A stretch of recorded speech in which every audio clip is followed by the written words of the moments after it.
हमारे इस चैनल मैथिली गंगा को लाल बटन दबाकर सब्सक्राइब करें व घंटी के निशान का बटन दबाएं ताकि सभी नए वीडियो आप तक तुरंत पहुंचे बिल्कुल मुफ्त।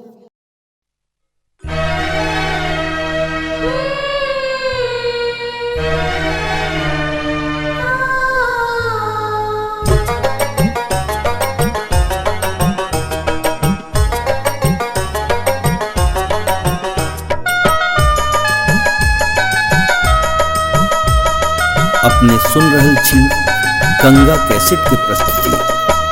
आधी आधी रतिया खनैक गेले कंगना, आधी आधी रतिया खनैक गेले कंगना, कहियो की बहिना बरिन भेलै कंगना, कहियो की बहिना बरिन भेलै कंगना। आधी आधी रतिया खनैक गेले कंगना, आधी आधी रतिया खनैक गेले कंगना, कहियो की बहिना बरिन भेलै कंगना, कहियो की बहिना बरिन भेलै कंगना।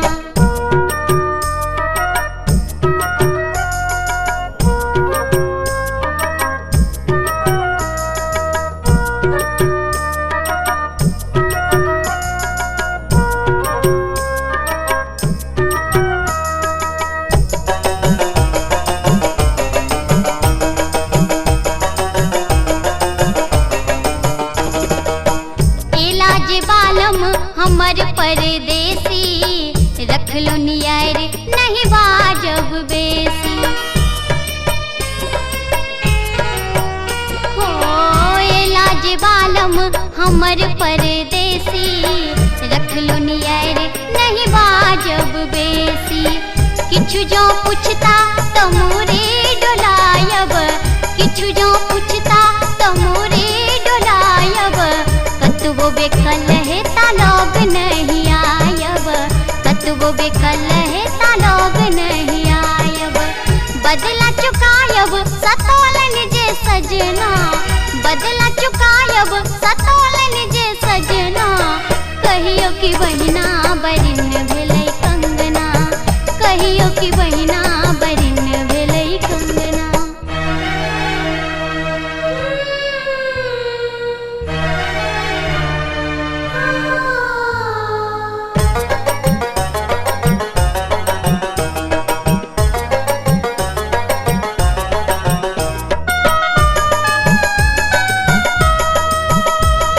अपने सुन रहल छी गंगा कैसेट की प्रस्तुति। फेरी का करवट सुतल रही नींद में, रातियों ने टोकलो दिन में।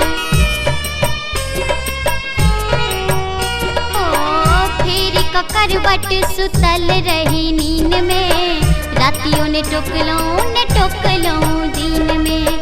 मुदा खनक गेल अनायास कंगना, मुदा खनक गेल अनायास कंगना, बुझ क जगले ढिठाई कैल सजना, बुझ क जगले ढिठाई कैल सजना। मुँह छल चुप्पे आखिर मुदांगना, मुँह छल चुप्पे आखिर मुदांगना, कहियो की बहिना बरिन भेलै कंगना, कहियो की बहिना बरिन भेलै कंगना।